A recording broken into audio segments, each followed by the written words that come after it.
और आज लगभग 6 साल के बाद एक नए प्रसाद का यहाँ पे शुभारंभ हो रहा है।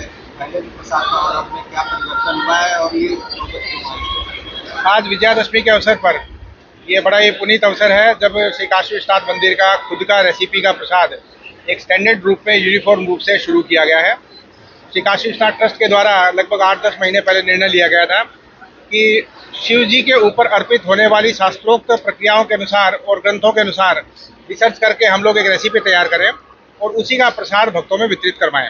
उस रेसिपी बनाने का जो रिसर्च था वो लगभग 4-5 महीने चला और बहुत से ग्रंथों का, पुराणों का इसमें अध्ययन किया गया और शिव जी के ऊपर क्या प्रसाद अर्पित होता है उन सब की रिसर्च के बाद ये सारे इंग्रेडिएंट निकाले गए, उनके प्रोपोर्शन तैयार किए गए और उसके माध्यम से इसके सैंपल तैयार किए गए।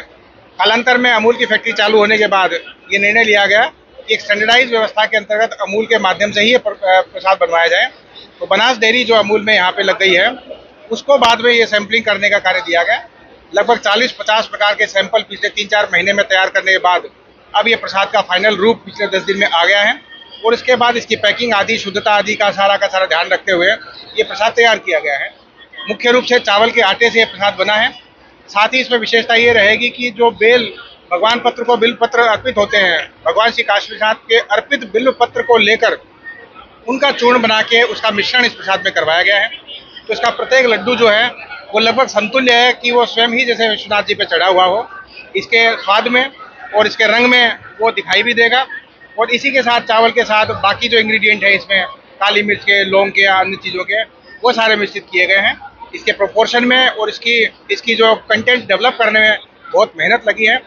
अब ये जो शास्त्रोक्त परंपरा के माध्यम से जो भगवान को अर्पित प्रसाद है वो भक्तों के सामने पेश है।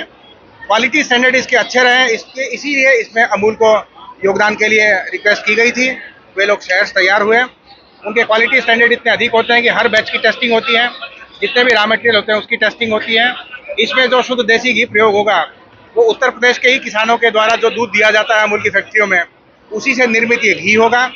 जो चावल है वो भी अमूल के द्वारा ही फार्मिंग करके उगाया जा रहा है। जो इसमें बनाने वाले लोग होंगे, कर्मचारी होंगे, मजदूर होंगे, वे भी नहा के भगवान का हाथ जोड़ के, और वह हिंदू धर्म के ही लोग होंगे ताकि बनाने की पूरी प्रक्रिया भी सात्विक रहे।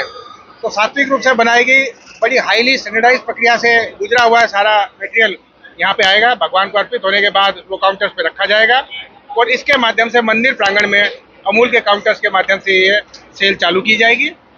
आज उसका शुभारंभ सभी माननीय ट्रस्टीज और अमूल के अधिकारियों के बीच में हुआ है।